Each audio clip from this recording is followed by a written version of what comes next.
Aloha mai kako, I'm Leslie Wilcox. In this special edition of Long Story Short, we celebrate Hawaii, our home. We look back on conversations with Hawaiian language professor Pueke Nogelmeier, educator Kuahakalau, cultural consultant Kipa Mali, bank executive Corbett Kalama, grocery store executive Derek Korisu, and choral conductor Nola Nahulu. Stories of Hawaii as home. Next on Long Story Short. Long Story Short with Leslie Wilcox is Hawaii's first weekly television program produced and broadcast in high definition. We begin with a story from Pueke Nogelmeier, a leading Hawaiian language scholar. You might recognize him as the voice of the bus on Oahu.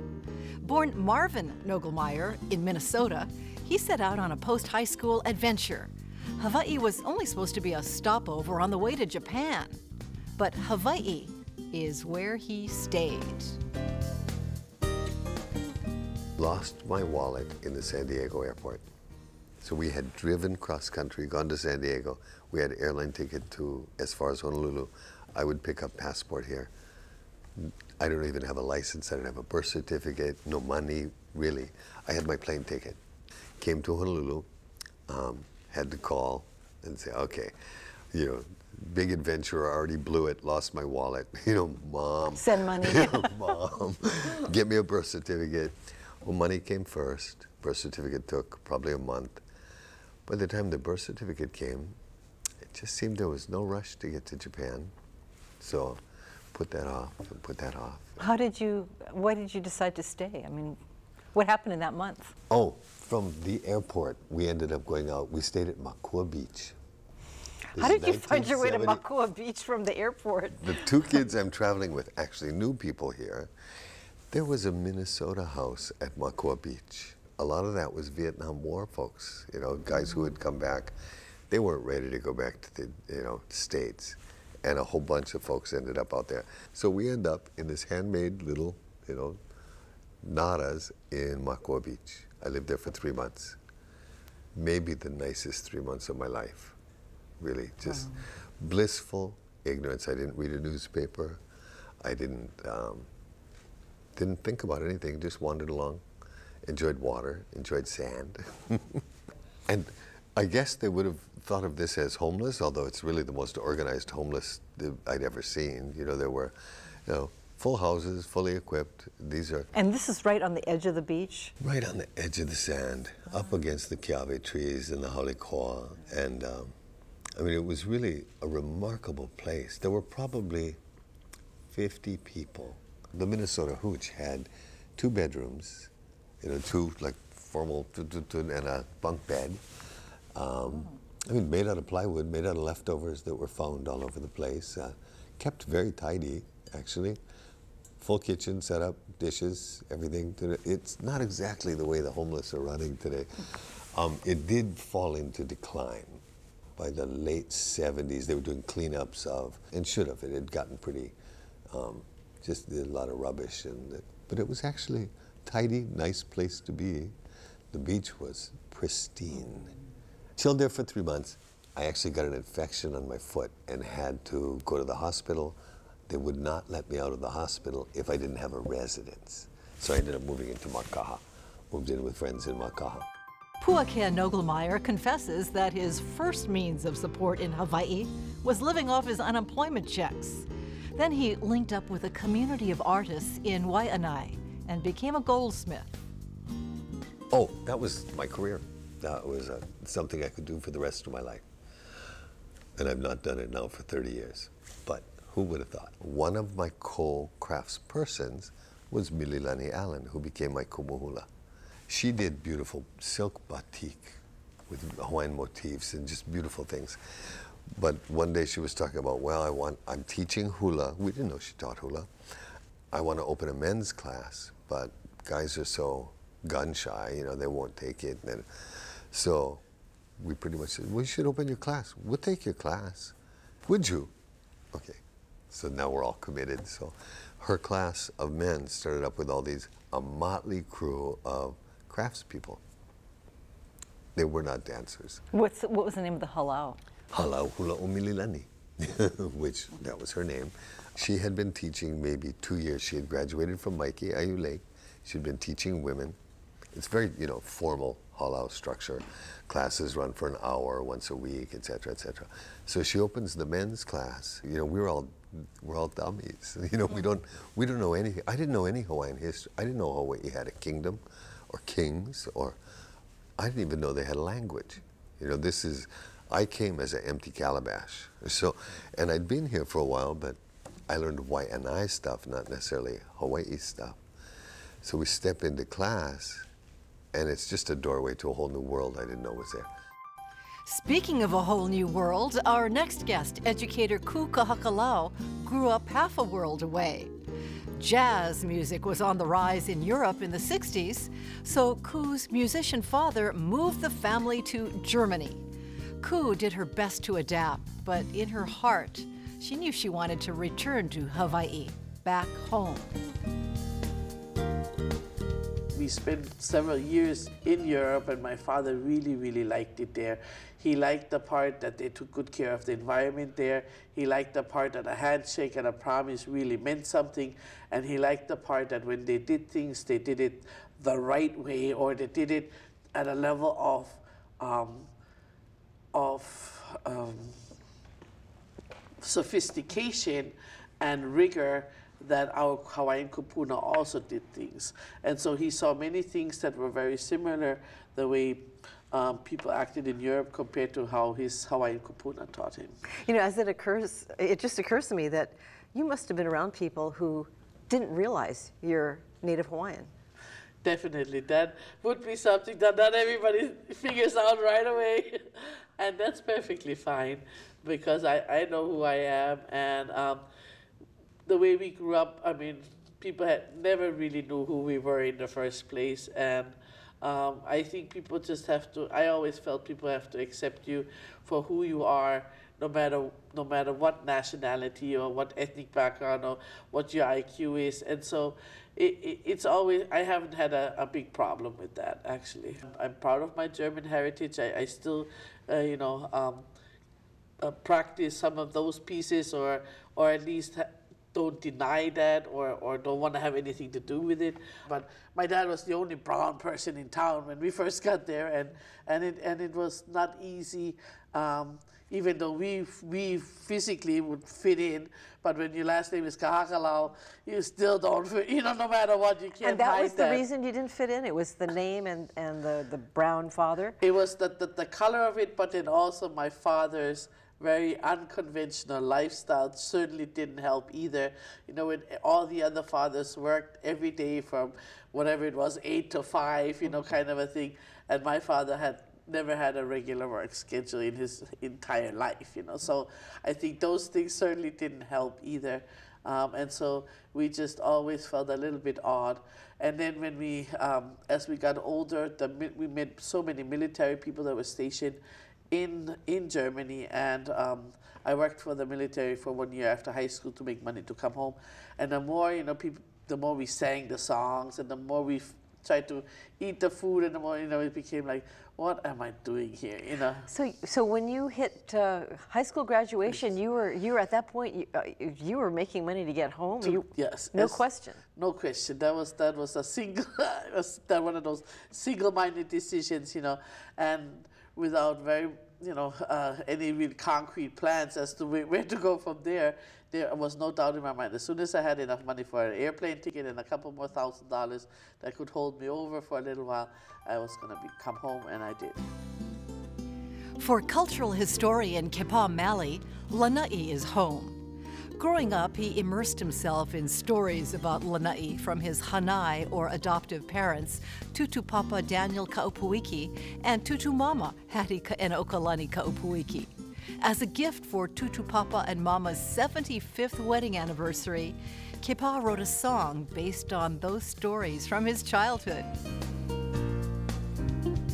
A stronger section of the verse, a softer section of the verse being Tutu Papa and Tutu Mama, who always covered him, gave him that softer, those qualities that, made life easier. And recently, woke up, crack of dawn, with these words in my mind and this melody. And it was celebrating storied places of Ka'a, Ahupua, which is the northwestern end of the island of Lanai, where Kuahakalau, where you and I visited, you know, the quote-unquote garden of the gods. And the very point is Ka'ena, the beach, this miles long of white sand beach, Polihua, Cove of Eggs, because the turtles nested there. And that's celebrated in one of the few ancient mele of Lanai, for the Pele migration, where Pele, you know,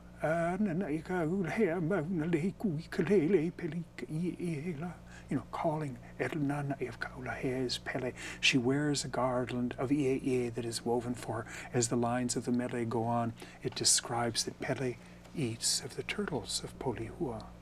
It was okay back then because it was in their cultural context, yes? And it talks about these places, though, and about standing on top of Kanepu'u and looking up to the heights of Lanai, and you can see the cloud layer going down like a garland at Mauna Lei, which means mountain garland, you know. So the song speaks of some of those famous places.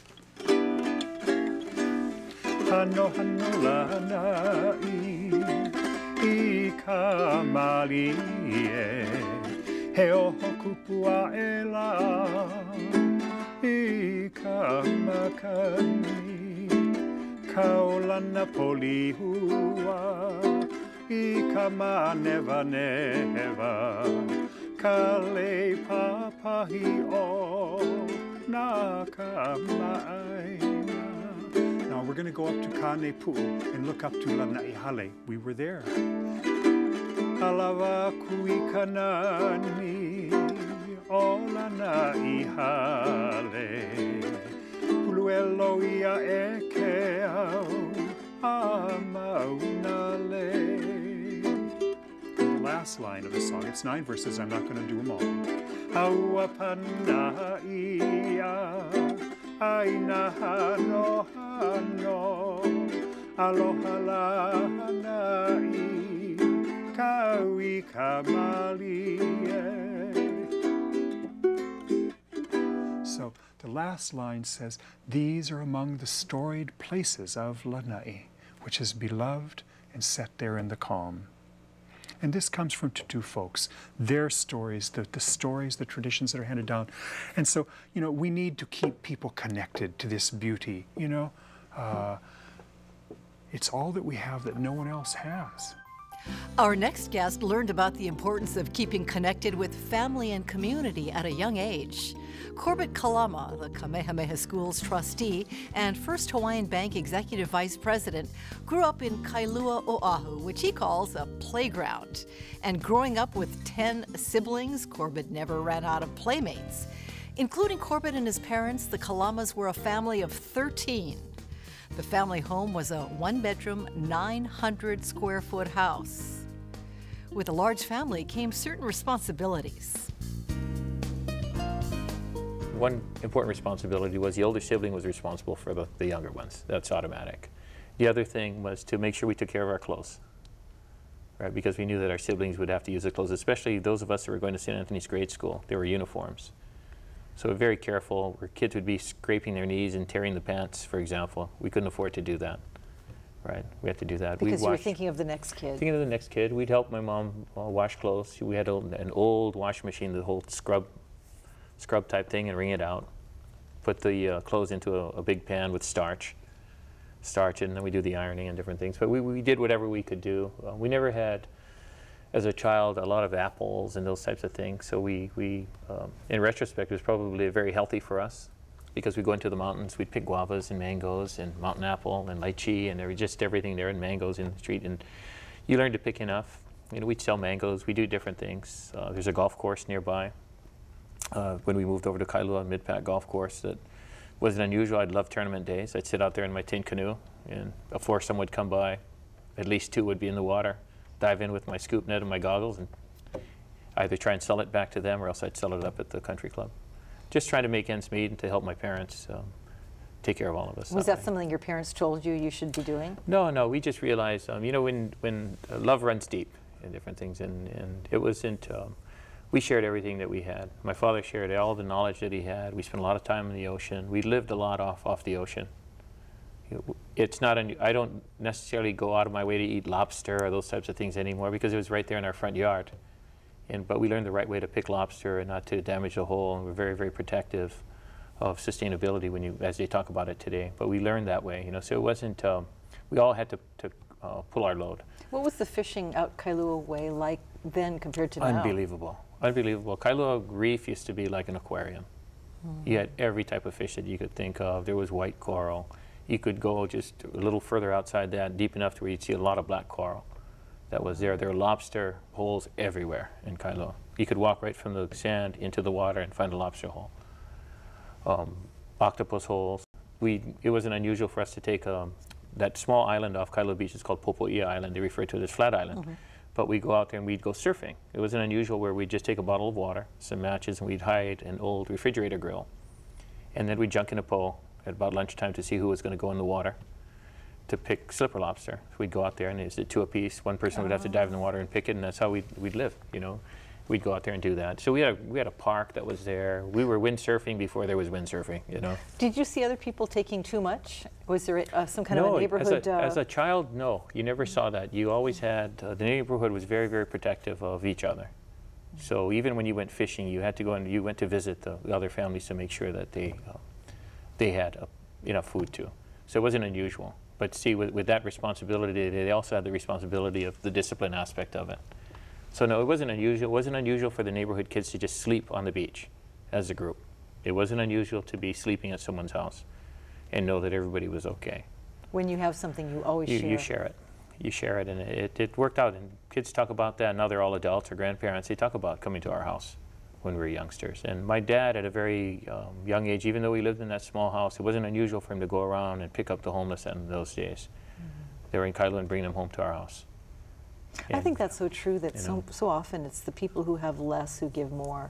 Do you find that? I still see that, and I think it's just finding the opportunity for those that do have to help connect them to the group. Because a lot of the work that I do in the community now, it's not for a lack of desire on the part of individuals that are a little better off than others, but it's trying to make that connection. Hilo's Derek Kurisu also knows the importance of connections and community. He and his siblings, including younger brother Dwayne Kurisu, the entrepreneur, were raised in plantation communities on the Big Island. There, Derek saw for himself how everyone pitched in to help their neighbors. The value of collaboration continues as he serves as Executive Vice President at KTA Superstores, Hawaii Island's locally owned grocery chain. The great thing about living on a plantation, there were so many great people, right? And everybody had some kind of strength. And the key to it is that, people in the different strength area would help each other. For instance, your car break down, a mechanic would come and fix it. Right? And he wouldn't charge you. Oh, he wouldn't charge you. But what would you do for him? Oh, no, and if you went fishing, you had fish, you'll bring fish over to the home. And, so, a plantation family, it wasn't just made of 5 or 10 people. It was thousands. It was family of families. And that's what made it so great, living on the sugar plantation. Even I have an older brother. His name is Herbie. And for him, when I look at him, he reminds me of this plantation man. They're so kind, sincere inside. And, if they're your friend, they'll just do whatever it is to make something happen. A lot of these plantation guys, they wouldn't tell you anything. But you learn a lot from them just by looking at them, by observing, by watching, because they don't say stuff. Let me give you a story. Okay, I used to enjoy going body surfing, swimming, and all that. As a youngster, we used to make our own bodyboard, right? And I never had one, so I used to body surf it. And one of these plantation men told me, "Hey, Derek, tomorrow after work, I'll come and I'll get you something." So I went down to his house. And there I saw this big table. And I looked at it there, and it was like those plyboard, a thick one like that. And I still remember being under that house.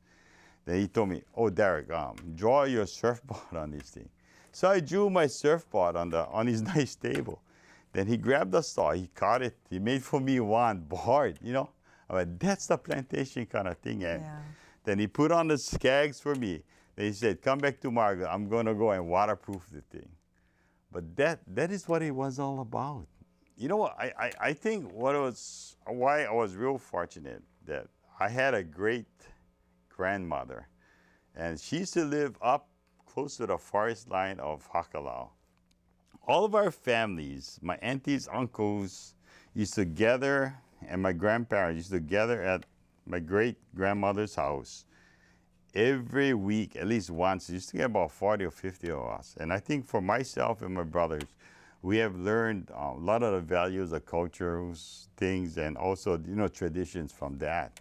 And we have also learned, and they always used to remind us, to make sure not to bring shame to the family, And I think that ingrained in each one of us. They really took care of us. They gave us everything, met all our needs. Our life was very simple, And I still tell myself, wow, I better make sure I'm on the right path.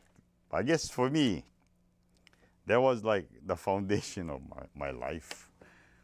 Seeing yourself as part of something larger. Oh, larger. So, whatever I do now, I know if I do something bad, it's a reflection not only of me, all my families, all my ancestors, all my friends that help me out, KT Superstores, where I work, all of the employees gets affected. And you know what? To me, that is very, very important.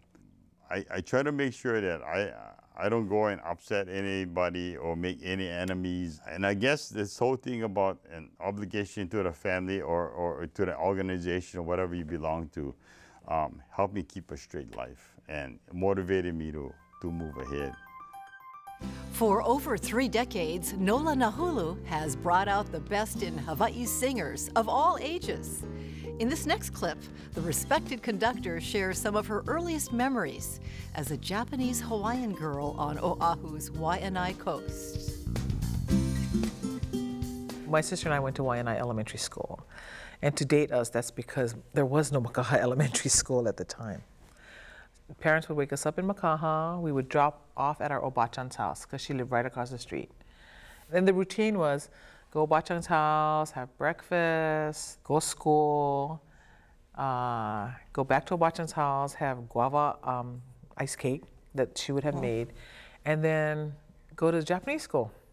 Where was Japanese school? Japanese school was at the Waianae Honganji. And everybody went, Sometimes we even got to ride our bikes there. And for those now, in this day and age, it's right behind the McDonald's in Waianae. Okay. But at that time, it was an open-air theater. Waianae town had 2 theaters. One regular theater house that was covered, and the other one that was open air. I mean, was it a drive-in theater? No, it wasn't a drive-in. There was just no roof. And there were seats, wooden seats, and the screen. Wow. Yeah. And around 4th, 5th grade, we had the opportunity to take piano lessons. I keep on saying we because my sister and I got afforded the same opportunities. So we took piano. Did you take piano because it was a good thing to do, or because you had a yearning desire to take piano? Our parents said, do you want to take piano? And we said yes. Really? Because I said, no, I have no desire to take piano when I was a kid. We had nothing to gauge against. It was an opportunity that came up, and there was a piano teacher that moved into Waianae, and so they asked, and we were, yeah, okay. And then we actually got a piano. And we know that was a big sacrifice. Mm-hmm. But one day a piano showed up in our house, and we know that our parents invested in that. So we got to take piano. What was your parents' background? Dad's from Nanakuli. Nanakuli via Lualuale via Laia. Okay. And my mom's Waianae plantation. My grandmother, my maternal grandmother, is a picture bride. Yeah, so she came over early 1900s as a picture bride. So your mom was Japanese. Was your dad full Hawaiian? He's full Hawaiian, and my mom's Hiroshima Ken. How many Hawaiian Japanese families were there around you? Not many. Not a common combination back then. Not a common combination. It is an odd combination. Was there any feeling between sides of the family? Oh, I know at first the Japanese were very concerned about my mother marrying a Hawaiian. Of course, you need to realize the Hawaiian-Japanese combination is pretty cute when they're babies, and we were the first 2 grandchildren. So it seemed to work. We never felt any kind of resistance being brought up. We were always cared for and loved. And did you grow up with a sense of, like as many part Hawaiians do now, you know, I have to learn my Hawaiian culture, my Hawaiian values? No. And let me say no because we were learning them. It wasn't like I needed to learn them. Both sides, Hawaiian and Japanese, we were learning the culture from our family and from community activities. And we were learning who we are. I didn't have to say I am Hawaiian or I am Japanese. You didn't have to choose. No. To this day, I'm both. I'm from Keikio'Ka'aina, I'm from Hawaii. Thank you to Nola Nahulu, Derek Kurisu, Corbett Kalama, Kipa Mali, Kuahakalau, and Pueke Nogelmeier for sharing personal stories about home in Hawaii Nei. On behalf of PBS Hawaii and Long Story Short, I'm Leslie Wilcox. Ahui ho kako. For audio and written transcripts of this program and all episodes of Long Story Short with Leslie Wilcox, visit pbshawaii.org.